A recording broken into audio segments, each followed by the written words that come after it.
A holding familiar é aquela empresa que cuida, guarda e protege o patrimônio da família. Fazer pra colocar minha titãzinha. Tem que proteger o patrimônio, André. Tem que proteger o patrimônio, Certeza. sem dúvida nenhuma.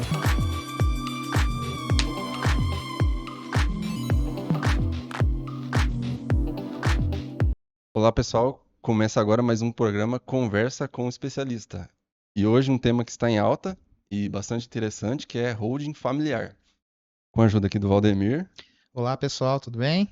e o nosso convidado Lucas Fernandes Moreira, ele que é advogado especialista em direito das famílias e das sucessões. Olá, pessoal, tudo bem? É um prazer estar aqui com vocês. Muito obrigado pelo convite. Tá ótimo. Ô, Lucas, e você? Fala um pouco mais de você. Você se formou na advocacia, né? Cursei Direito na finada, se a gente pode chamar assim, Unitoledo, em Araçatuba. Me formei no ano de 2016 e a partir dali ingressei num grande escritório da cidade de Araçatuba e lá eu permaneci durante 4 anos, aproximadamente. Já na reta final, eu vi que eu gostaria de seguir o meu próprio escritório, por diversas razões, e saí, né? Conversei com o pessoal e acabei saindo do escritório e montando o meu próprio escritório, que é localizado lá na cidade de Araçatuba.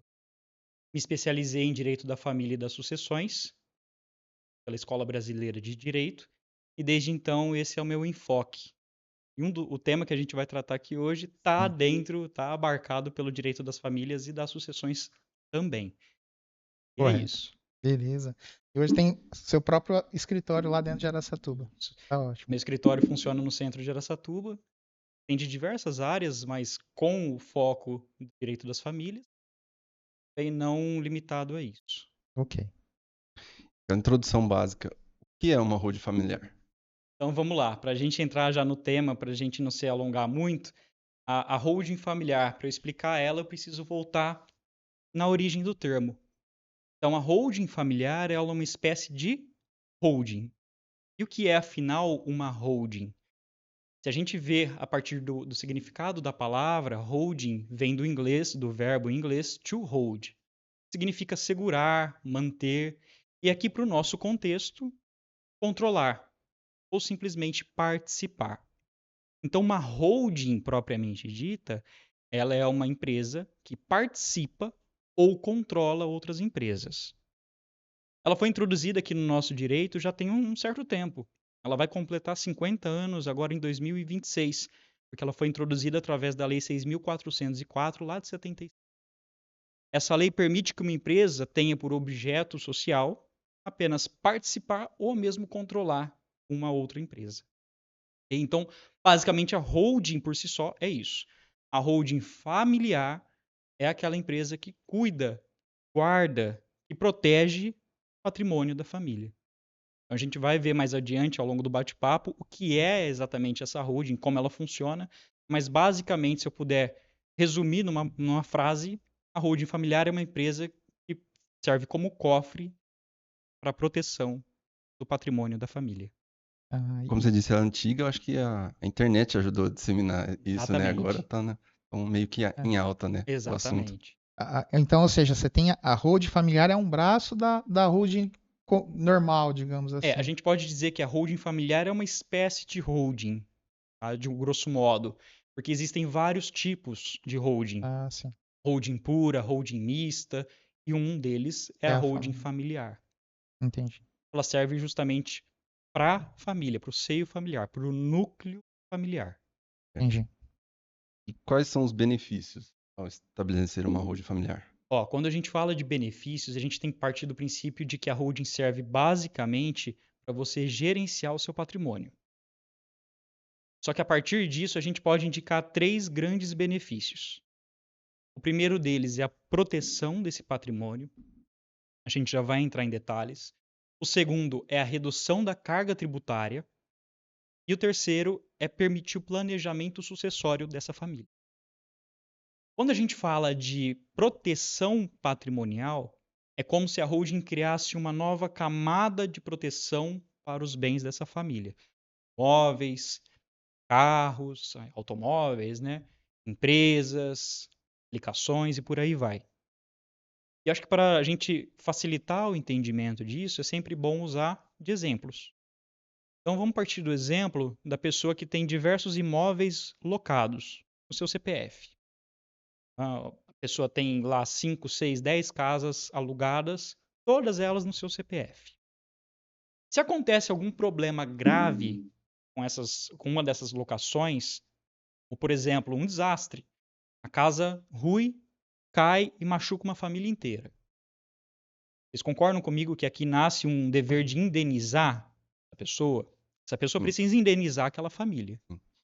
Se ela não tiver dinheiro para indenizar, todo o patrimônio dela está exposto a uma ação de reparação de danos. Então, aquela família que sofreu os danos, a ela vai nascer o direito de processar o dono do imóvel e ser indenizada por esses danos. Quando você constitui uma holding familiar, você transmite para dentro dela o seu patrimônio. Não todo, se você não quiser, mas uma parte sensível e considerável dele, se você quiser também. Quando você transmite isso, o seu patrimônio lá para dentro, a gente também vai ver mais adiante como funciona isso, você cria uma camada de proteção a esse patrimônio. Mais adiante a gente vai ver que a alocação dentro da holding é feita por uma segunda empresa criada para essa finalidade. Ou seja, qualquer problema que acontecer durante a alocação, não é a holding que responde. Não são os seus bens que estão dentro da holding que respondem. É aquela segunda empresa criada para isso. Como se fosse uma imobiliária ali. Como se fosse uma imobiliária. Tem muitos senões até lá, mas é como se fosse isso. Você constitui uma empresa justamente para essa atividade. Tá? Outro exemplo dentro disso. Médico. Médico trabalha a vida inteira, constrói um patrimônio, e aí por uma eventualidade, ou ele comete um erro médico, ou um paciente entende que ele cometeu um erro médico e o processa. Isso é comum, a gente sabe. Nem sempre o paciente tem razão, mas o que importa no final do dia é o que o juiz entende, é o que o judiciário entende. E se o judiciário entender que houve erro médico, esse médico vai ter que pagar uma indenização, grosso modo.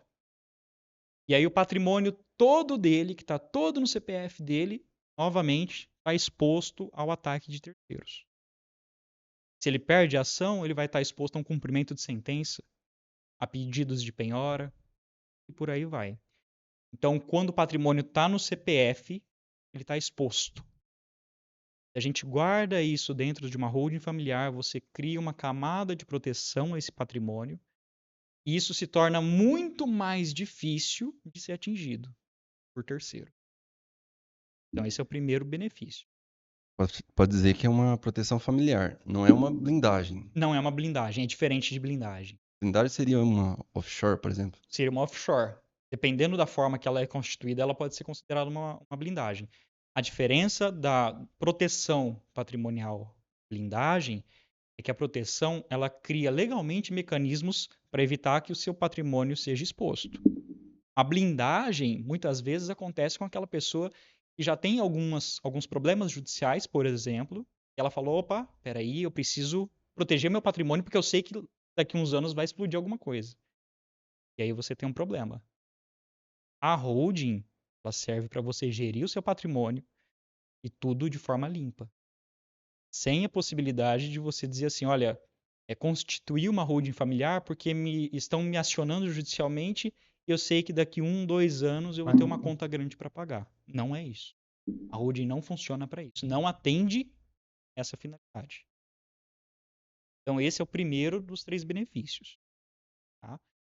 O segundo benefício, a redução da carga tributária.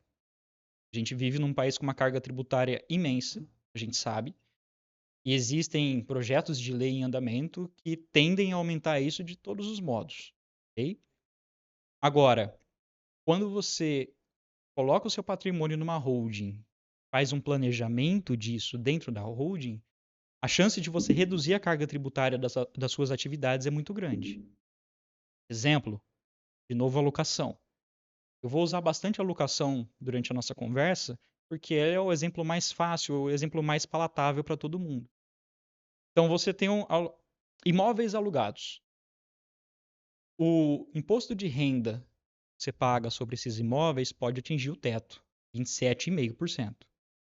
Então, no universo de renda ali de R$ 10.000, a gente está falando de R$ 2.750 de imposto. Quando você transfere esse patrimônio para dentro da holding familiar e ali você constitui estratégias para gerenciar essas locações, você pode reduzir esse imposto em até 12%. Então, de R$ 2.750, você cai para R$ 1.500 de imposto. Quando você vai avançando R$ 20.000, você tem R$ 3.000 ali de imposto, ao invés de R$ 5.600, R$ 5.700. Mas eu li alguma coisa, não tem algum projeto de lei aí que eles estão querendo aumentar esse imposto?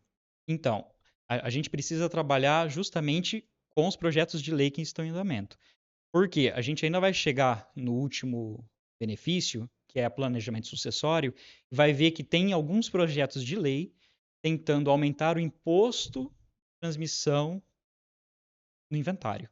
Ou seja, se torna mais vantajoso ainda a holding familiar, conforme a gente vai ver. Então, existem projetos de lei querendo aumentar os impostos de transmissão dentro da holding. TCMD. O TCMD, isso. Tem alguns projetos de lei querendo aumentar os impostos, tá? Principalmente essa questão dos aluguéis que você mencionou.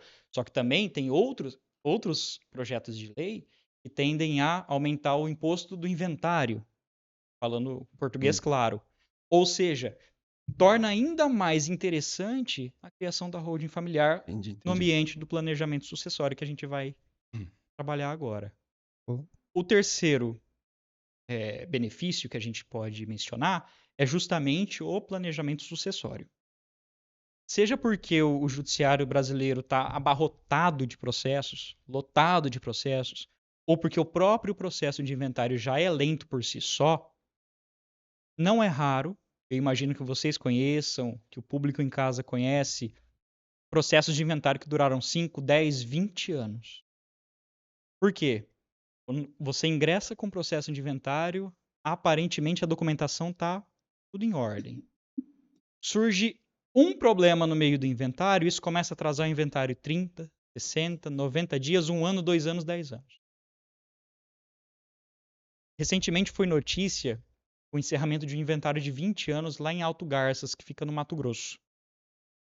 Quando os pais morreram em 2002, todos os 7 herdeiros eram vivos. Começou a surgir uma discussão de divisão de bens e etc. Resumo da ópera. Durou 20 anos esse inventário porque 3 herdeiros faleceram no meio do caminho. Ok? Só foi resolvido quando uma juíza assumiu o processo, arregaçou as mangas, colocou todo mundo sentado numa mesa para conversar. E esse processo de inventário foi concluído em 2022. Então, assim, quando você cria a holding familiar, integraliza o capital social com os imóveis, com o patrimônio da família, e já faz o planejamento sucessório, quando acontece o evento morte, você faz a transmissão desses bens com um simples requerimento na junta comercial. Não precisa de procedimento de inventário no cartório de notas, não precisa de processo judicial de inventário no Tribunal de Justiça, não precisa de custos de inventário, não tem a lentidão do inventário e outra, reduz muito a possibilidade de conflito familiar, que a gente sabe que acontece. Então esse é o terceiro exemplo, talvez, o terceiro benefício, talvez, seja um dos mais destacados. Porque com o inventário, você vai ter uma morosidade muito lenta e custos muito altos. A holding familiar, por exemplo, vamos supor que você tem lá os pais e tem os filhos. Ela é feita geralmente nos pais e aí faz o planejamento sucessório? Ou ela acontece de fazer com os irmãos, por exemplo? Pode acontecer, mas a gente tem que ter em mente sempre aquela ordem da herança, né? Os legítimos. São os filhos, depois os pais, depois os colaterais. Então, assim, é possível colocar irmão na holding? Plenamente possível. Só que também a gente precisa se lembrar que se a gente for fazer uma doação em vida de nosso patrimônio, a gente pode dispor de 50% dele. Os outros 50% precisam ficar resguardados aos herdeiros legítimos. Ah, Tá? Então tem esse detalhe, mas é possível plenamente você colocar irmãos. são aquelas histórias que vem às vezes na televisão do americano milionário que doou O pro cachorro, cachorro. Isso não pode ser feito aqui no Brasil, a então. legislação americana permite, a legislação brasileira não. Mas metade, se ele quiser dar pro cachorro, ele pode. A metade você trabalha com o que você quiser, a outra metade necessariamente você precisa resguardar. Não são raros os casos, tá? Inclusive aqui na região nós temos casos e a pessoa doou mais do que 50% para uma das pessoas da família, e aí a outra pessoa da família descobriu o que precisa ser feito, uma ação judicial de anulação de doação inoficiosa e tudo. Por quê? Com essa ação judicial, você cancela aquele ato, você revoga aquele ato, e aquela doação se torna inoficiosa. Então, Ela assim, perde o efeito. então, ou seja, se os pais fizeram uma holding, de repente os filhos já estão adultos, estão construindo o seu próprio patrimônio, e o filho quiser proteger, o ideal é que o filho faça a holding da família dele ali. Exatamente. Exatamente. Se a gente tiver, por exemplo, uma família com filhos já crescidos, por exemplo, como é sua pergunta, e esses filhos já têm o seu próprio patrimônio, o ideal é ser feito um núcleo para cada família. Então nós temos lá o patriarca ou a matriarca que já tem um patrimônio, tem 2 filhos casados e com seus filhos. E se eles estão solteiros? Também não faz sentido fazer uma holding para quem é solteiro. Faz, porque a gente tem 3 benefícios. Apenas um deles é sobre a sucessão. Os outros 2, por si Ah, só, já valem a pena. Só que, quando você tem uma pessoa solteira, acho que é uma das questões que a gente vai enfrentar adiante. Você tem uma pessoa solteira e pretende fazer uma holding para sucessão, você precisa analisar. Tem filhos? Acho que no seu exemplo, não. Só que essa pessoa tem pais. E mesmo o inventário inverso, se a gente pode dizer assim, tem o custo do ITCMD. Na holding, não. então se eu faço planejamento sucessório dentro da holding, se acontece alguma coisa com quem está ali responsável na holding, o bem é transferido para o herdeiro sem custo de imposto de inventário? Você tem, do imposto do inventário, que é ITCMD, não. O que acontece? Contextualizar. Quando a gente integraliza o patrimônio dentro da holding, naquele ato também, se o cliente quiser, é feita a doação das cotas sociais para os herdeiros, para os sucessores. É como se fosse uma doação feita fora da holding. Então você paga o imposto aqui, o ITCMD aqui, nesse ato. Tá? Só que esse ato ele é muito mais barato do que você pagar o ITCMD lá no Lá na final frente. das contas. Mas o bem continua sendo Continua sendo. O controle continua sendo do dono da empresa. Do pai, por exemplo, da mãe, por exemplo. O controle é todo dele, porque a gente pode gravar essa doação com a cláusula de reserva de usufruto, Ah, cláusula de incomunicabilidade, inalienabilidade, impenhorabilidade, tudo natural. Então você pode gravar, o controle continua sendo todo do dono. Não é porque é feita a doação que o controle sai das mãos do. Então tem esse detalhe também. Essa proteção. Porque muitas vezes a pessoa pensa assim: não, eu vou criar uma empresa, vou colocar os meus filhos nela, vou fazer a doação para eles, eu vou perder o controle de tudo? Não. O controle continua sendo todo seu. É porque o sócio administrador vai ser você. Vai ser o dono da empresa. Então, nada sai do controle do dono se ele não quiser. entendi. A partir do momento que a holding tem os bens dela, se de repente ela tem uma propriedade ou uma empresa, né? Ela pode vender para, de repente, surgiu uma oportunidade de negócio e aí, vou vender uma parte daquele bem, pode também, é tranquilo. Pode, sem problema E nenhum. se comprar uma outra propriedade, já pode entrar dentro da holding, porque é a holding que está Pode. comprando, né? Porque assim, a partir do momento que você integraliza o capital social, a holding vai ter bens para responder, teoricamente. Ela não vai se desproteger porque ela não vai realizar uma atividade econômica. mas ela tem capital social para adquirir um novo imóvel, se precisar. Então a gente precisa desenhar uma estratégia justamente para você não expor a holding por realizar uma transação. Mas é plenamente possível. Entendi.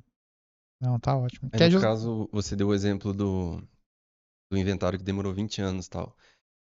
Porque eles não tinham holding. Tem um Exatamente. exemplo ao contrário de alguém que tinha holding e facilitou a situação? Ó, é muito difícil a gente dar exemplos nesse tipo de caso, porque normalmente a holding ela é constituída no ambiente de confidencialidade. Então a gente só fica sabendo de casos famosos, mas a gente fica sabendo assim, ouvi dizer que tem. Só que normalmente é sigiloso. Então a gente não sabe exatamente como ela funciona em vários casos, porque nenhuma holding é igual a outra. Cada holding ela respeita o patrimônio da família, ela respeita o perfil da pessoa, as atividades que ela exerce. Então, eu posso exemplificar, por exemplo, o Grupo Silvio Santos. Nós sabemos que existe ali uma holding constituída. Agora, como ela opera? Não sei. A gente não encontra na internet modelo da holding do Silvio Santos. Não tem isso. Não tem isso. Porque ela é constituída nesse ambiente de sigilo, confidencialidade. Então, eu não consigo te dar um exemplo. Olha, nesse caso aqui facilitou tudo porque tinha holding. Não dá. Às vezes você tem empresas que perde lá o patriarca ali, e aí tem uma holding e o processo é tão natural que você nem. Acho que Exatamente. talvez até o caso, você falou do Silvio Santos, eu lembrei da Globo, né? A Globo, Roberto Marinho. Porque a Globo, ela tem editora, tinha gravadora, tem negócio de cinema, tem a rádio, tem a TV, tem Tem FM. um grupo, né? É um grupo por trás, é o Grupo Globo. Sim. Agora, muito provavelmente esse Grupo Globo, propriamente dito, e o Grupo Silvio Santos não sejam apenas holding familiar. Não vai ser. É muito vai grande, ter né? a sua outra espécie de holding, pura, mista e por aí vai, que é a controladora. Porque o Grupo Silvio Santos não engloba, por exemplo, só o SBT, mas o Baú da Felicidade, o Jequiti. Então são várias empresas dentro de um grupo que aí ela gerencia. Agora, a holding familiar, ela é muito mais restrita ao contexto familiar e não ao contexto empresarial como um todo. Ela participa de empresas, mas para ela não se expor tanto, ela também tem uma limitação. E se vamos supor, o pai ali falece, né? É comum, por exemplo, no inventário, como você falou, né? Eu quero uma fazenda, eu quero uma parte, outro quer a mesma parte que o outro, né? E gera aquela confusão, né? Na holding, você já ali quando você faz a holding, você já vai dizer assim, tal filho vai ficar com tal parte da fazenda, por exemplo. Ali você já define. Ali você já faz o planejamento sucessório. Com as cotas. Com as cotas sociais. E a partir do momento que o patrimônio ingressa na holding, através da integralização do capital social, deixa de ser um patrimônio físico. Ele se torna juridicamente uma cota social. Então, quando você vai fazer a doação das cotas, você define, olha, o imóvel tal, filho tal, e até mesmo o controle de empresas. Você define, olha, a minha empresa A, filho A vai cuidar. Empresa B, o filho B vai cuidar. Só que isso também é importante de vir acompanhado de um acordo de sócios. Não apenas da criação da holding. O acordo de sócios é aquele documento, aquele contrato entre os sócios, que eles definem algumas características da empresa, mas que não vai ser publicado isso. Não vai ser depositado junto com o contrato social na junta comercial. Não é o contrato social, isso daí. Não é o contrato social. O contrato social é como se fosse o RG da empresa. Sim. O acordo de sócios é aquele acordo entre os sócios. É como se fosse um acordo de cavalheiros. Mas é registrado no cartório. É registrado. Ele tem força. Tem força. Ali ele define o cotidiano da empresa. Coisas que você não vai colocar num contrato social, você coloca no acordo de sócios. Não sabia que tinha essa possibilidade. Sim, tem a possibilidade desse acordo de sócios. Ele regulamenta o cotidiano da empresa. Se a gente puder definir de uma forma muito breve, é isso. Entendi. E aí a holding ela pode ter N empresas, né? Dentro dela, tanto propriedades, enfim. Exatamente. Quando a gente vai analisar a possibilidade de um cliente ter ou não uma holding familiar, a gente vai entrar nisso daqui a pouco. A primeira coisa que a gente faz é uma análise de viabilidade. O que é essa análise de viabilidade? Entender qual é o patrimônio do cliente. E aqui eu não estou falando de valor. Eu estou falando de como ele é constituído. São imóveis? São ações? É investimento? É fundo de investimento? São papéis? Como é constituído o patrimônio desse cliente? A partir daí, a gente define qual estrutura essa holding vai ter. Se ela vai ter uma. Incluindo a dívida, se tem Se tem processo. dívida, se tem como a gente fazer a holding familiar no ambiente dessas dívidas, por que não? Então, assim, existe a possibilidade da holding familiar ser uma holding da mais simples possível. É só a holding. Tem o patrimônio lá dentro. Mais nada. Mas também é possível de ser a holding e uma segunda empresa, que a gente chama de célula operacional, e essa segunda empresa ser responsável pelo aluguel dos imóveis, por exemplo, por outros tipos de negócio que esse cliente tenha. A holding, por si só, que a gente chama de célula cofre, ela existe para guardar esse patrimônio. Ela não vai exercer atividade econômica. Por quê? Porque se ela exercer atividade econômica, ela se expõe.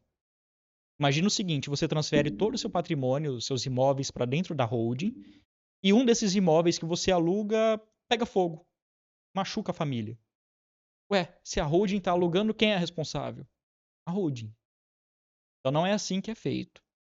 Nesse exemplo do aluguel, se você constitui a holding, nesse ato você integraliza os imóveis no capital social, e aí você constitui uma segunda empresa. Essa segunda empresa com a holding vai firmar um contrato de cessão de direitos. Okay? O que esse contrato de cessão de direitos faz? É como se a holding dissesse para a segunda empresa: olha, esses imóveis aqui são meus, mas você administra. E aí o que essa segunda empresa vai fazer? Vai alugar. Só que no CNPJ dessa segunda empresa e nunca da holding. Porque colocar o da holding junto expõe todo o patrimônio que está ali dentro. Aí se der algum problema, vai dar problema nos imóveis que tá ali. Vai dar problema na operacional, Operacional. não nos imóveis. Porque os imóveis estão guardados na célula cofre, na holding. Ah, não tem nenhum perigo Não. de ele ter 3 imóveis e de repente pegar um dos 3 ali do Não. lado. É por isso que a holding precisa ser muito bem estruturada. Porque se não for, você cria brechas, cria mecanismos da parte contrária, eventualmente procurar outros imóveis ali. Eu imaginava que era algo assim, por exemplo, estaria protegido, se ela tivesse um posto de gasolina, por exemplo, o posto de gasolina estaria protegido daquilo que aconteceu dentro do âmbito da atividade de aluguel. Mas na Não. verdade não, ela consegue proteger o todo ali do Exato. patrimônio. Quando você constitui a holding, coloca o patrimônio nela, figurativamente, imagina que você fecha uma porta. Pronto. Você acabou de fechar a porta do cofre. O patrimônio está ali dentro. Qualquer negócio que você precisar realizar com esse patrimônio, aí você constitui uma nova empresa. Isso daí tudo é normalmente feito no ato. Por quê? Quando o cliente nos procura, a gente já faz toda a estruturação. Qual atividade você tem? A atividade imobiliária, tem atividade com posto de gasolina e pecuária. Tá, então a gente precisa constituir outra empresa para sua atividade imobiliária, outra empresa, entendeu? Então, no ato da constituição da holding, a gente já define bem qual empresa vai ficar responsável pelo quê. E se a pessoa tem lá uma casa, na constituição da holding, aquela casa é como se ele tivesse passado no nome da holding, não está mais no nome dele. Isso, não está mais no CPF dele. Não encontra mais no CPF dele. Observação importante. Ele continua controlando aquele imóvel. Continua sob os cuidados dele. Ele define o que vai ser feito com aquele imóvel. Se vai continuar alugado para a pessoa X, se ele vai rescindir o contrato com essa pessoa X, se ele quer vender esse imóvel, se ele quer doar esse imóvel, não importa. Continua sob o controle dele. Só deixa de estar no CPF dele exposto a eventuais problemas. É a mesma coisa dele ter uma empresa e comprar um veículo e colocar no CNPJ da empresa. Exatamente. Exatamente. Mais ou menos assim que funciona. Top. No caso de divórcio, como que a holding familiar protege o... Então, essa é uma questão delicada. Por quê? Quando você fala de divórcio, você fala de partilha de bens. Aí você entra numa outra discussão que é qual é o regime de bens do casal. E aí é uma discussão para um podcast inteiro, Inteiro. tá? Mas assim, já adianto, não tem como a pessoa se eximir dos direitos do cônjuge. Não tem como. Isso seria uma blindagem patrimonial. E não é isso que a holding se serve, se presta. Lucas, a holding familiar é uma operação que é destinada para qual tipo de público, né? É necessário ter um vasto patrimônio. Você comentou, né, que tem que ter um estudo, mas é, até que ponto é interessante a pessoa já ficar preocupada com isso daí? Então, na verdade, assim, o que determina a viabilidade de uma holding familiar não é valor de patrimônio, é como ele é constituído. Então, a primeira coisa que o profissional faz quando recebe um cliente interessado em holding familiar é como se fosse uma anamnese. É análise de viabilidade. O que inclui essa análise de viabilidade? Ora, eu preciso entender como é constituído o patrimônio do cliente, se são imóveis, se são empresas, investimento, fundo de investimento, por aí vai. Eu preciso entender se esse patrimônio está regularizado, ou seja, se os imóveis, por exemplo, estão no nome do cliente. Segundo, preciso entender qual é o contexto familiar dele. Ele é casado, solteiro, divorciado, tem filhos, quantos são? Esses filhos se dão bem? Ele tem filhos fora do casamento, por exemplo? Preciso entender como é o contexto familiar. Terceiro, os objetivos dele. Então, quando um cliente nos procura, não é valor de patrimônio que define se ele pode ou não ter uma holding. Poder, ele pode. Agora, a gente precisa entender se a holding vai atender às necessidades dele. E para isso a gente analisa tudo isso que eu te falei. Como o patrimônio é constituído, como a família é constituída e os objetivos dele. A partir disso, a gente consegue formular uma ideia de holding ou não. Então, se eu estiver andando na rua hoje, o cliente me parar e falar, Lucas, eu tenho um patrimônio de 3 milhões de reais. Eu posso ter uma holding familiar? Eu falar, não sei. Deixa eu entender o que você tem de patrimônio. Como que ele é? Qual que é a sua família? Existe conflito dentro da sua família? Não existe conflito? O que você quer com a holding familiar? Ah, eu quero me blindar das dívidas que estão surgindo. Não é para você.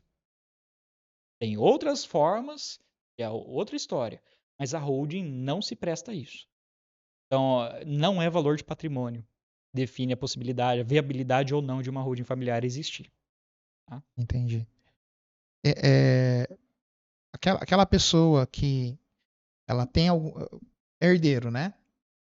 Tem lá algumas propriedades, às vezes casa, às vezes terreno, às vezes propriedade rural, às vezes empresa. Mas como ele é herdeiro, não está em nada diretamente no nome dele, é sempre dele com mais alguém. Ele conseguiria fazer uma holding da parte que equivale a ele, ou seria melhor então regularizar isso, de saber o que é realmente dele, para depois então fazer a holding, é isso? O ideal é regularizar. O ideal é regularizar. Principalmente quando a gente tiver um ambiente de conflito. Se já tem um conflito estabelecido nessa família, por exemplo, o ideal é tentar regularizar antes de criar a holding. Ou não. Ou se tem um ambiente de tranquilidade dentro dessa família, por que a gente não cria uma holding com quem também consta nos documentos como proprietário desses imóveis? Então tem essas possibilidades, regularizar e criar a holding em nome desse herdeiro, ou não. Ou criar a holding no nome do dono do patrimônio junto com ele. Ou outros membros da família, por exemplo. Então a Entendi. gente tem cenários. A gente precisa entender os contextos para poder responder qual é o melhor cenário. Ela protege ali o patrimônio, né? Mas pessoas são pessoas, né? Hoje você está de bem com uma pessoa, amanhã você pode não estar. Se algum membro da holding ali, né? Supondo que você não é. Quer se desligar. Não, eu quero a minha parte. Não existe isso. Primeiro, que o acordo dos sócios, que eu mencionei agora há pouco, ele serve justamente para esse tipo de situação. Segundo, o patrimônio continua sendo de quem? Proprietário. Então, houve a doação de cotas, as cotas continuam dentro da sociedade. Quando essa pessoa sair da sociedade, essas cotas precisam ser redistribuídas aos demais sócios. Então não tem essa possibilidade de, eu quero sair da holding, foi criada, uma parte dos imóveis da família foram transferidos para mim. Quero sair, eu quero minha parte. Não. Não, porque o dono do imóvel continua vivo. E é ele que controla, é ele que administra, embora tenha havido doação das cotas. Entendi. A transferência para ele só vai ocorrer na hora que No momento da morte. da morte. Morreu, eu quero a minha parte, eu quero sair da sociedade, eu quero carregar comigo os imóveis que me cabem. Outra história. Enquanto o dono do patrimônio estiver vivo, nada muda. Se por acaso o dono do patrimônio faleceu e os filhos querem continuar com a holding, ok. Sem problema Ou nenhum. eles têm que fazer uma nova holding para eles. É interessante que se faça uma nova holding para aquelas famílias. Porque às vezes dentro de uma holding você tem uma família ali de patriarca mais 4 filhos. E aí cada um desses filhos tem a sua própria família e está construindo o seu próprio patrimônio. Quando há o falecimento do patriarca e a transferência desses bens aos demais, cria-se um novo perfil de patrimônio. Correto? Cada um dos 4 filhos agora tem o seu patrimônio. Então é interessante que esses filhos, com as suas famílias, criem suas próprias holdings. Criem novos núcleos de holding. Entendi. Eu tenho alguns dados aqui, ó. O Sebrae aponta que micro e pequenas empresas nacionais, 85% são familiares. E um estudo da Fundação Getúlio Vargas mostra que 70% das empresas não chegam à segunda geração. Como que a holding, nesse caso, ajuda a prolongar a vida das empresas Então, familiares? na verdade, assim, a holding não tem essa finalidade. Mas como reflexo, a gente pode listar algumas coisas. Mas antes disso, existem alguns estudos tentando explicar a razão pela qual as empresas familiares não prosperam ao longo das gerações. Tá? Um desses estudos foi publicado, acho que em 2003, 2004, na Harvard Business Review, lá na Universidade de Harvard. Listava algumas das situações que eram encontradas pelos pesquisadores. A primeira delas é a falta de conhecimento dos sucessores com relação à empresa. E não é saber o que a empresa faz, é saber como ela funciona. Porque uma coisa é chegar na pessoa e perguntar: o que a empresa do seu pai faz? Ela vende tecidos, vende carros, aluga imóveis. Tá, mas como ela funciona? É uma pergunta totalmente diferente. Então as pessoas não costumam conhecer o funcionamento das empresas da família. Segundo, conhecer a cultura. Às vezes a pessoa trabalha com o pai, conhece o funcionamento da empresa, mas não sabe qual é a cultura que o pai coloca na frente da empresa. Como que ele resolve problemas com os clientes quando surge um problema? Como ele trata o cliente quando o cliente chega? E as pessoas costumam não saber disso. Terceiro ponto apontado pela revista é o seguinte: a pessoa não está preparada para assumir os negócios da família. Ou seja, a inexistência de um sucessor pronto para assumir. E o quarto motivo, de novo com o sucessor, é conflito entre sucessores. Não, quando meu pai falecer, eu vou assumir a empresa do meu pai. Aí o irmão fala: não, eu que ia lá na empresa quando eu era pequeno, você não ia, eu que vou assumir. E pronto, está instaurado um conflito. A holding, se assim a pessoa quiser, ela pode aproximar o núcleo da família dos negócios da família. Trazer mais para perto. Colocar no cotidiano da família discussões sobre o negócio. Então, isso facilita o conhecimento dos filhos com relação ao funcionamento efetivo da empresa. E outro ponto que a holding facilita é justamente no planejamento sucessório. Ou seja, lá na holding já está definido, olha, quem vai assumir a empresa é o filho A. Às vezes não precisa nem especificar, mas é o filho A. O filho B vai ficar em tal posição na empresa porque ele tem aptidão para tal área. Então a holding, com os seus benefícios, de forma reflexa, pode auxiliar nesse quadro, nesse cenário. Existe um caso, conheço um caso de 2 irmãos. Eles herdaram a empresa do pai e os dois têm perfis totalmente diferentes. Tá? Um tem um perfil totalmente voltado para a administração, parte contábil, tributária, etc. E o outro totalmente voltado para o comercial. Ele é mais Comunicativo. comunicativo, criativo e tal, expansivo. E cada um deles assumiu exatamente essa função. Um assumiu a administração e o outro assumiu a área comercial. Tá tudo bem, obrigado. Então, assim, a holding tem essa possibilidade de facilitar até mesmo a atribuição de tarefas, né? Atribuição de funções após o falecimento do patriarca, se for o caso. Entendi. Pelo que eu entendi, uma holding geralmente ela sempre é feita com base em uma pessoa, um patriarca ali e tudo que está debaixo do guarda-chuva dele, né? Pode ser feito assim, pode ser feito patrimônio do casal. Existem holdings formados através do patrimônio do casal. Se por acaso faz um patrimônio do casal ou no patrimônio de dois irmãos, lá na frente um quer sair da holding, tem que encerrar a holding e Não, dividir. não necessariamente. Com a saída de um deles, a holding continua existindo, a holding continua tendo o mesmo patrimônio, as mesmas cotas sociais. O que há é uma redivisão dessas cotas sociais. Entendeu? Elas continuam existindo. Só que com a ausência desse filho, imaginemos que seja um filho, com a ausência dele, o que lhe competia como cota social precisa ser redistribuído. Vai para o outro filho. Vai para o outro filho, faz uma redivisão e por aí vai. E eles vão ter que negociar e de repente dar uma parte de dinheiro para esse filho que está saindo. Não necessariamente, porque a holding é como se fosse uma, bem grosso modo falando, é como se fosse um adiantamento da herança. Bem grosso modo falando. Ou seja, hoje ele não tem direito à herança nenhum. Por quê? O pai está vivo. Então, assim, é uma expectativa de quando ocorrer o evento morte com os donos da empresa, aquele patrimônio seja transferido para ele. Hoje, a gente costuma dizer no direito que não existe herança de pessoa viva. É um jargão que a gente usa, principalmente dentro do direito das famílias. Não existe herança de pessoa viva. Então, se ele sair, ele não vai receber nada. Por quê? Não existe herança de pessoa viva. Tá? Ok. Beleza. Pegando 2 casos como exemplo. No caso de imóveis. Uma pessoa pretende ter vários imóveis para alugar.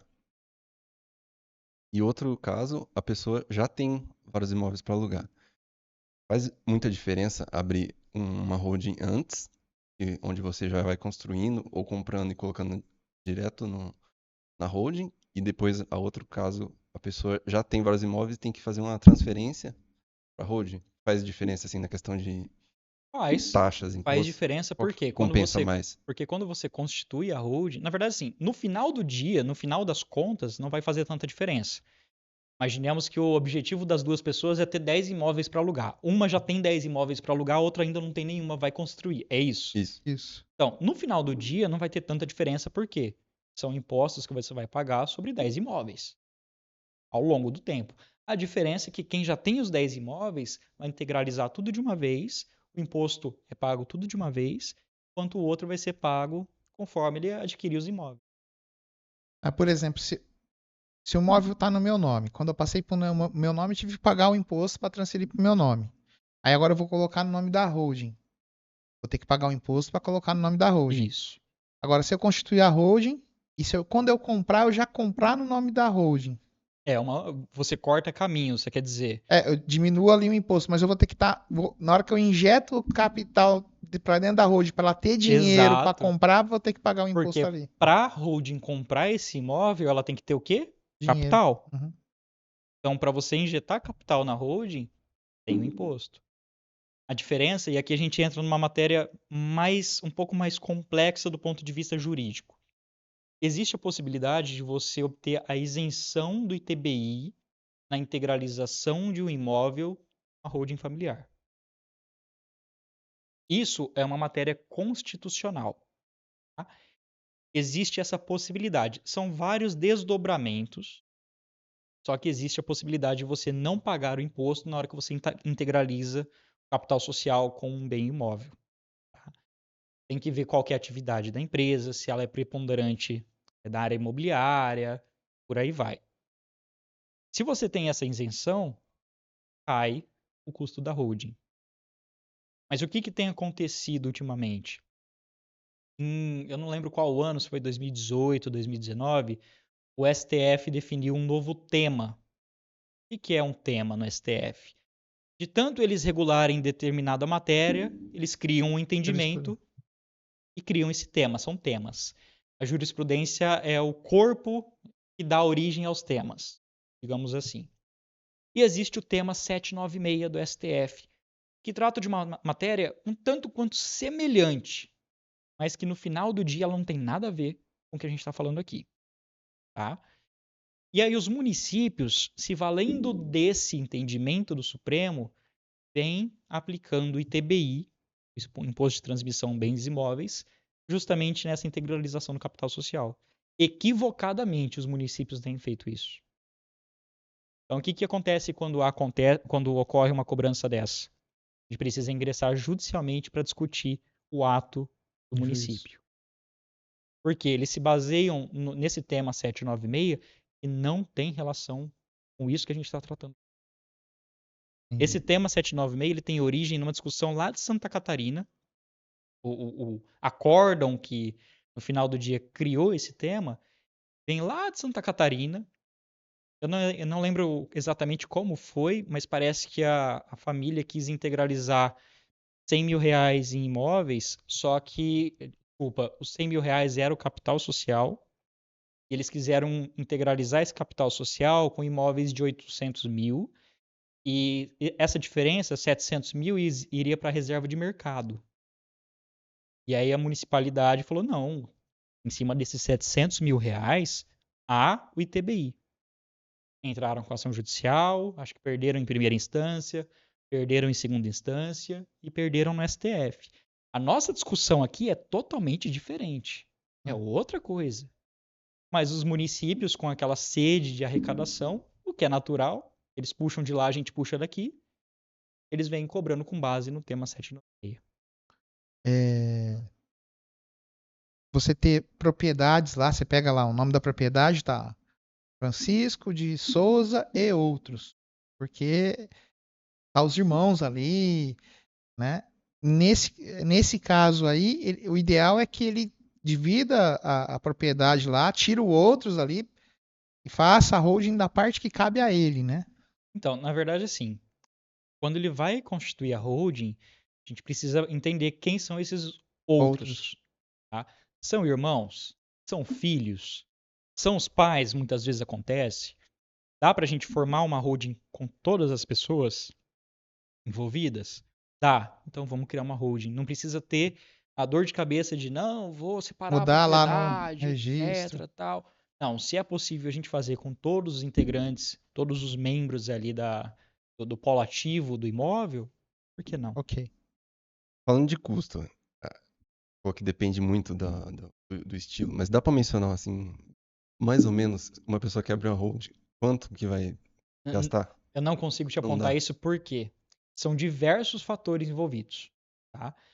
São taxas de cartório, são taxas de prefeitura, imposto que varia de estado para estado, qual é o objetivo do cliente.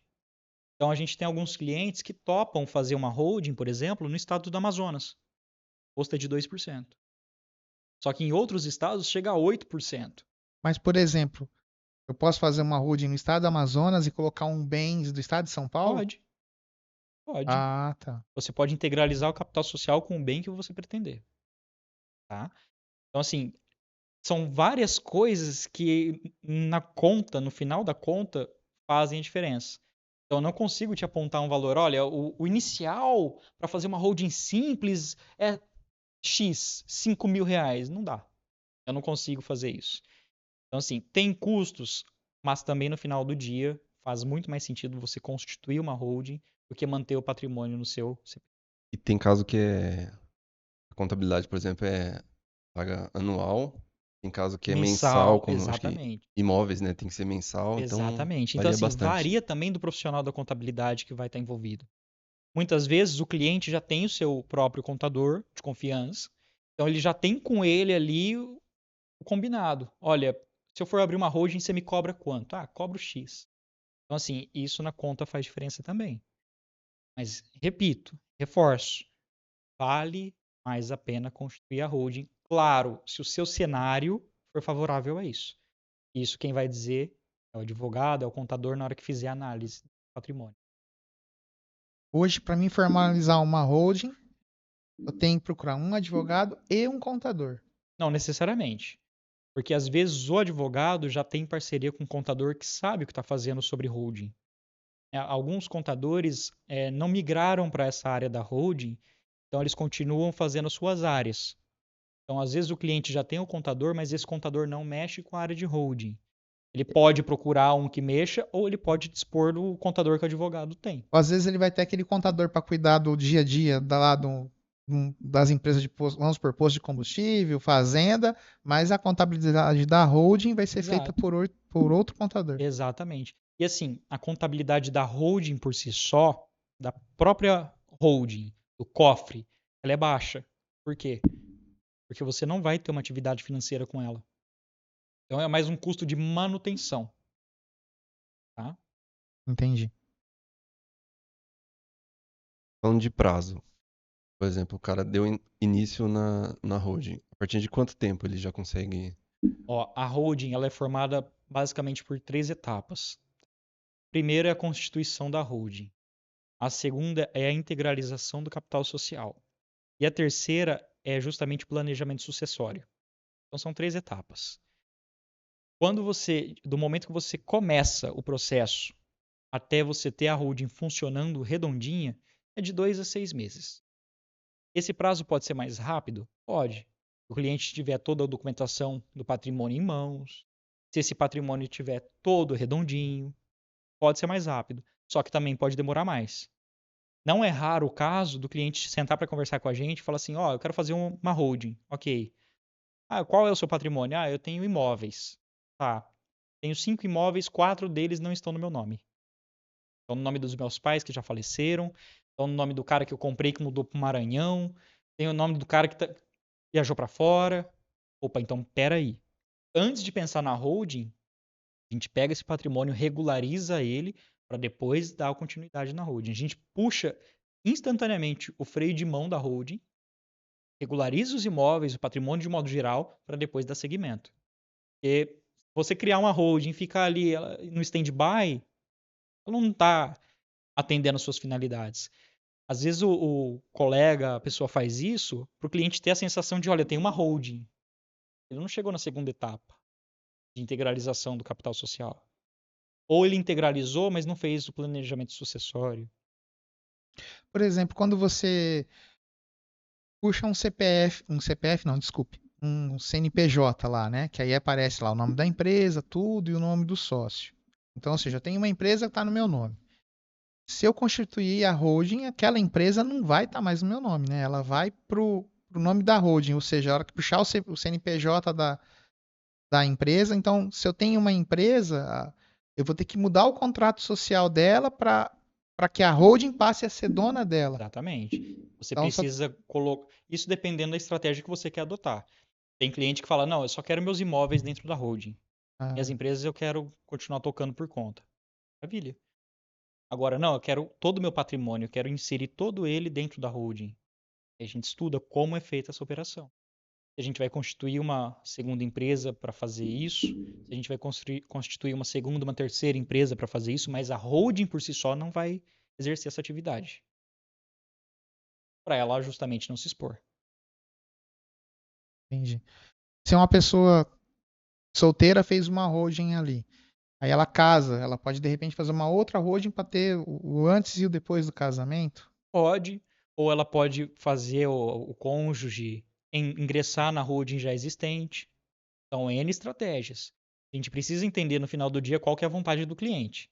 Porque não adianta eu virar para ele e falar: ó, a gente vai constituir uma nova holding aqui para o seu patrimônio antigo não ficar, não se comunicar com o seu cônjuge. Não, mas eu quero que se comunique. Bem, então a gente coloca a pessoa na holding existente. Não, eu não quero que se comunique. Ok, a gente cria uma nova holding. Então, assim, são estratégias que são possíveis de ser adotadas. Mas tudo depende da vontade do cliente. E, lógico, da orientação do profissional. Bom, então acho que era isso, Lucas. A gente acho que tratou todos os temas que a gente tinha visto, né? E você tem alguma dica aí para quem está interessado, né? Acho que deixar seu telefone, sua rede social, né? Bacana. Assim, a dica é procurar um profissional qualificado. Advogado, um contador. Muitas pessoas já têm os seus profissionais, né, que atuam para si, para sua família, para os seus negócios. Bater um papo, entender como funciona a holding familiar e a partir daí sim decidir, olha, quero ingressar nesse mundo da holding familiar, quero obter os benefícios que ela traz e acho que é o primeiro passo, conversar com um profissional da área. E eu agradecer também a oportunidade, o convite que vocês fizeram. Sempre que eu puder, eu vou estar aqui em Grandópolis visitando vocês também. Tá ótimo. A gente que agradece, né, a visita e o compartilhamento de todo esse conhecimento, que era algo bem novo, pelo menos para mim, acho que o André também. O Sim, André já tá, segunda-feira já vai procurar fazer a holding dele já, né, André? Vou fazer pra colocar minha titanzinha. Né? Tem que proteger o patrimônio, André. Tem que proteger o patrimônio, certeza. sem dúvida nenhuma. Mas tá Mas é ótimo. isso. Só deixar os contatos, se Sim, for o caso. com certeza. Meu telefone é o 18 981080221. E também é possível a gente encontrar o Dr. Daniel Barilli, que é um parceiro de trabalho dentro da área da holding meu. E no Instagram, o arroba do Instagram dele é Daniel Barilli. Ele atua também na área societária, empresarial em Araçatuba e é um grande parceiro também. Tá ótimo. Então é isso. Deixa o like, compartilha o vídeo, manda para um amigo, um parente aí que vai gostar do assunto. Se inscreva no canal porque a gente tá batendo quase 1000 inscritos. E é isso. Tchau, tchau. Até a próxima. Valeu, gente. Obrigado. Até mais, pessoal. Obrigado. Tchau.